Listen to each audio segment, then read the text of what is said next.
Hey everybody, welcome back to my channel. I am Miss Roxanne and this is Daily Rambles. Today we are doing season 6 of Supergirl episode Welcome Back, Kara.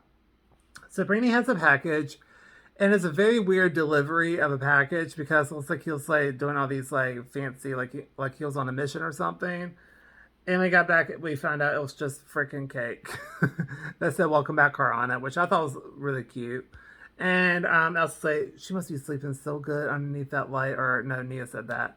Uh, Girl had a nightmare and woke up, but Alex was right there and comforted her and gave her a hug.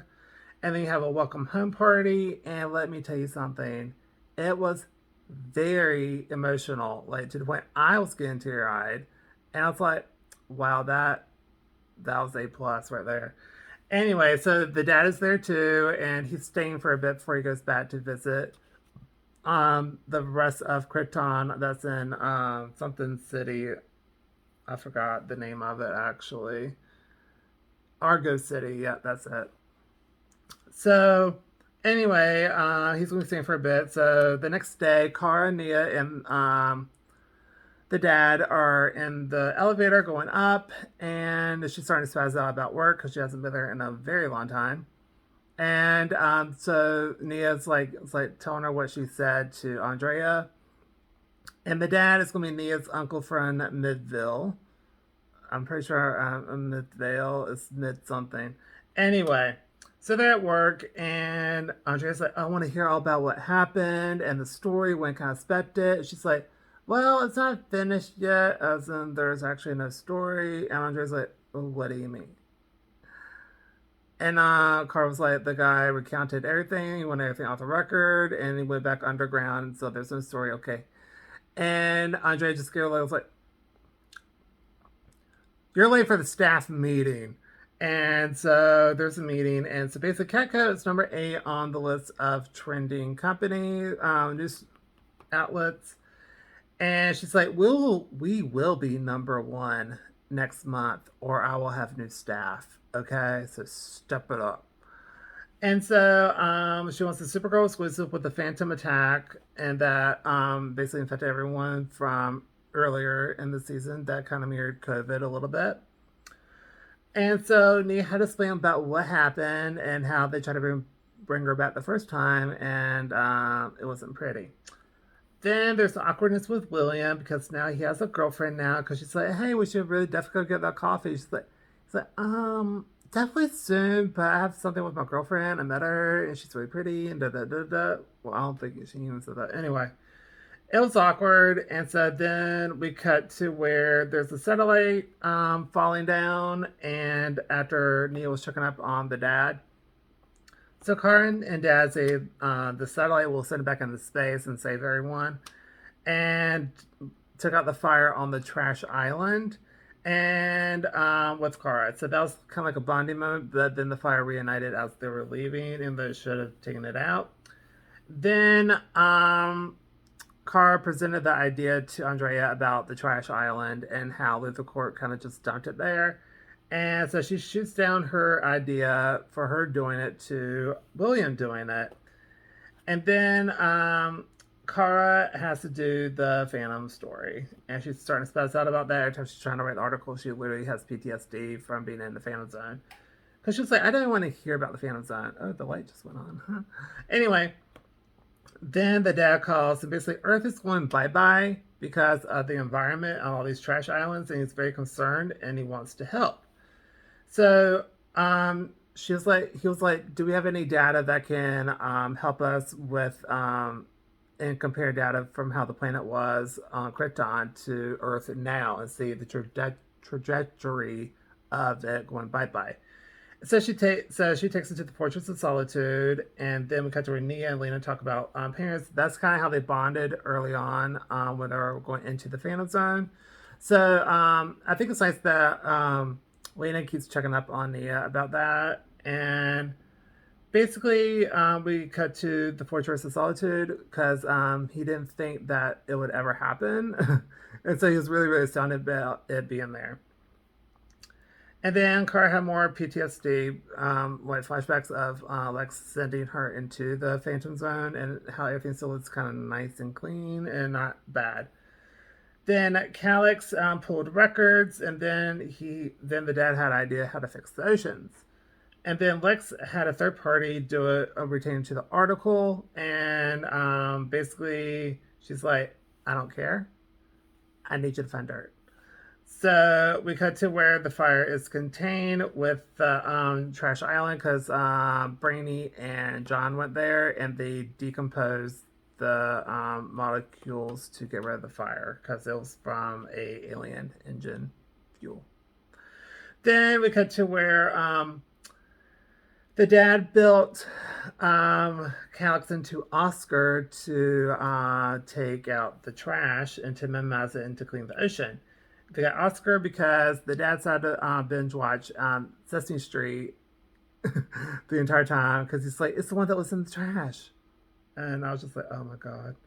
So anyway, they run the test first, and the dad's very gun ho about it because they wanted to run tests, but they decide to go forward anyway. And as she starts to work, and then we cut to where Andrea gets phone calls from advertisers that wants to pull their ads from Catco. And it's just like a whole media frenzy, like trying to take down Catco. Then we cut to where she opens the little vault and puts on the necklace and goes to Luther Mansion and tries to get dirt. And then she found it and some profiles of people. Then we cut to where Oscar is in trouble and he's not coming back. So basically, trash is starting to attach to Oscar. And then the signal is gone. And basically, they said like the force of his internal battery, if it keeps blowing up that much energy and absorption, it could lead to an atomic size explosion. So the dad is going pretty cray cray at this point because he keeps saying, going on and on about the environment stuff. Like he's pretty much like, I understand the importance of the environment, definitely, but there's a point to someone's being a little reckless about it. So he's getting a little bit more reckless, but so Alex basically straightens him out. It's like either you help or you can go. I need you to pick one, okay? I need you to pick it. So he does help. And now Oscar is a monster. It's literally a walking monster. And basically, they arrive there, and the drone is done. And because it has a force field, so they can't get in it. And so, because Supergirl tried, and her suit got cracked. And so now she's exposed to kryptonite. And now she's got more PTSD from the Phantom Zone, and just everything else just kind of hitting her all at once, so she can't really do anything. So Alex runs to save her, and then they were sent flying, and then Brainy managed to shut it down. So Kara sent the Calix sent Calix out. He's fine. So they sent the monster or debris into the sun. Then Kara talks to the dad, and he's going to Argo City now because he was feeling guilty and he made rash decisions, kind of like what he's doing now.